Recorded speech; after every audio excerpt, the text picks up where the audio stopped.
Passamos a apresentar os 4 Evangelhos, Revelação da Revelação, Jean Baptiste Rustin.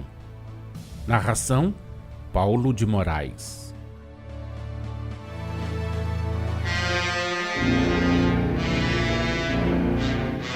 Número 234. Pergunta: interpretando as palavras de Jesus, conforme a narrativa de Mateus, no capítulo 19, versículos 10 a 12, especialmente estas: aos que se fizeram eunucos por causa do reino dos céus, muitos se têm delas valido para dizerem e ensinarem que o estado de continência voluntária e perpétua, tomado para agradar a Deus, é um dom do próprio Deus e constitui a única virgindade que ele se compromete a recompensar.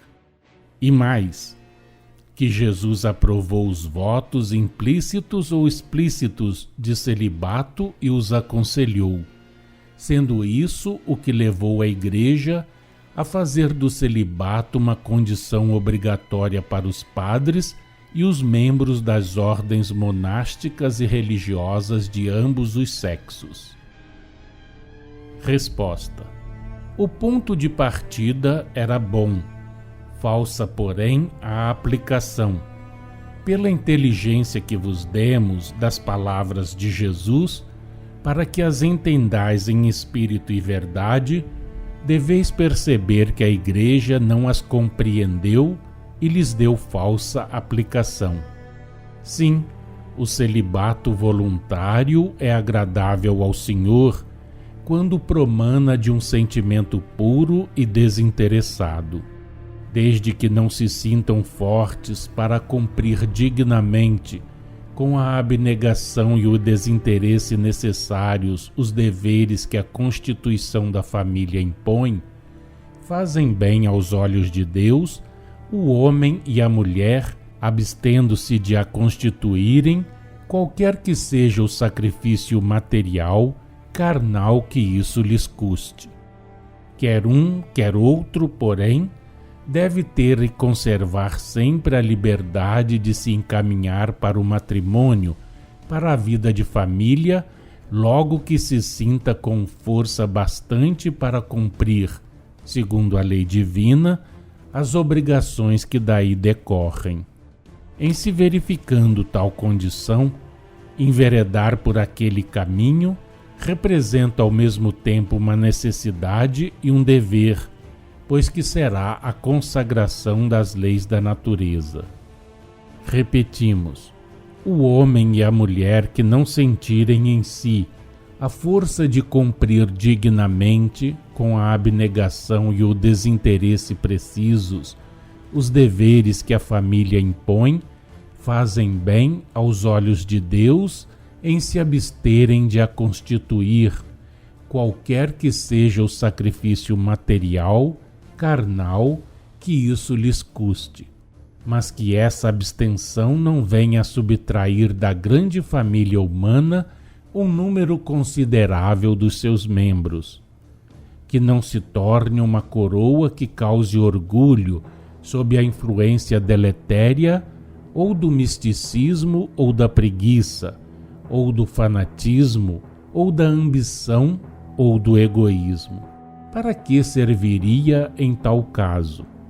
Para alimentar no coração o orgulho, o desvario e para fortalecer uma confiança ilusória. Não disse Moisés que Deus fizera ouvir estas palavras: não é bom que o homem esteja só. Não é bom que o homem esteja só, porque em contraposição a um que saiba dominar a carne, 1000 outros sucumbirão na sombra sob o seu jugo e se tornarão hipócritas. Homens, sois solidários uns com os outros, devei-vos auxílio e amparo mútuos. Não desmancheis, pois, a obra de Deus. A obra, indolentes, a obra!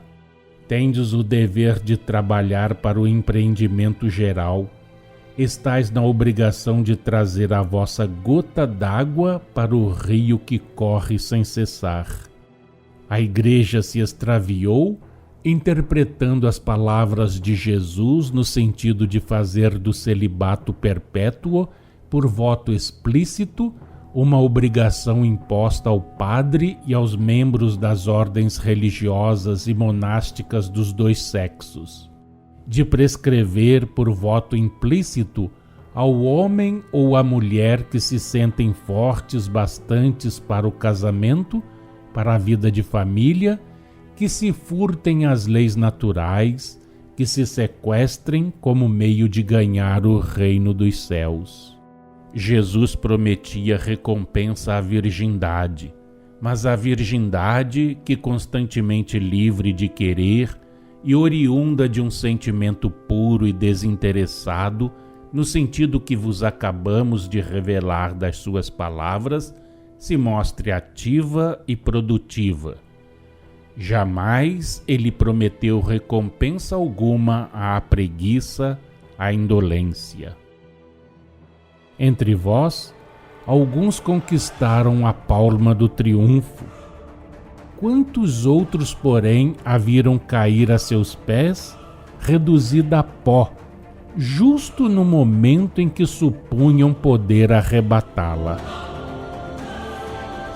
Pergunta: assim condenais em nome de Jesus o celibato que a Igreja impôs como condição e regra ao padre, a título de ensinamento da lei evangélica que o divino modelo resumiu nestes 2 mandamentos que declarou encerrarem para todos os homens toda a lei e os profetas: amar a Deus acima de todas as coisas e ao próximo como a si mesmo. Resposta: sim, 3 vezes sim. Já o temos dito. Os padres devem poder, como os outros homens, buscar o casamento, a vida de família, uma vez que se sintam fortes bastante para lhe cumprirem as obrigações perante Deus, de acordo com a lei natural. Devem dar o exemplo de todas as virtudes que pregam. Ora, quais são os frutos do celibato perpétuo, desde que seja imposto, obrigatório? Para muitos, a hipocrisia nas dissoluções ocultas que os arrastamentos da carne produzem e que a faculdade de casar, de constituir família teria evitado mediante a união conformemente à lei divina. Não raro, os frutos de tal celibato são a ignomínia e a condenação que a justiça humana inflige, quando a luz da publicidade e das provas se projeta sobre essas devassidões. Como praticam eles as leis da família? Na maioria dos casos, afastados de seus lares, com os corações fechados às feições tão doces do interior, levam uma vida factícia que só desenvolve e alimenta o egoísmo, o orgulho e lhes estiola as faculdades da alma. Servidores inúteis criam para si uma tarefa inútil, não compreendendo a lei, fazem a lei. Guias cegos, eles conduzem seus guiados pelas trevas em que caminham. Falamos aqui dos que são padres, como outros são escritores, sapateiros, músicos ou o que quer que seja, e para os quais o sacerdócio é um meio de saírem da esfera rasteira em que deveriam viver, um estrado para galgarem o primeiro degrau da escada tão perigosa das honrarias e da fortuna. Longe de nós o pensamento de acusar o pastor humilde que apacenta suas ovelhas no campo da verdade e com a sinceridade no coração, seja qual for a sua ignorância, seja qual for o caminho falso por onde se tenha embrenhado. A intenção, quando pura, purifica os atos. Para esses, a coroa será tecida com as flores que os orgulhosos acreditavam por si mesmos colher. Combatam com valor e permaneçam no campo de batalha os que se sintam fortes contra a carne, mas fracos ante as obrigações da família, porquanto se retirarem da luta, como poderão ser vitoriosos? Cada um deve experimentar-se a si mesmo e jamais enveredar por um caminho, qualquer que este seja, senão com o firme e consciente propósito de ir até ao fim.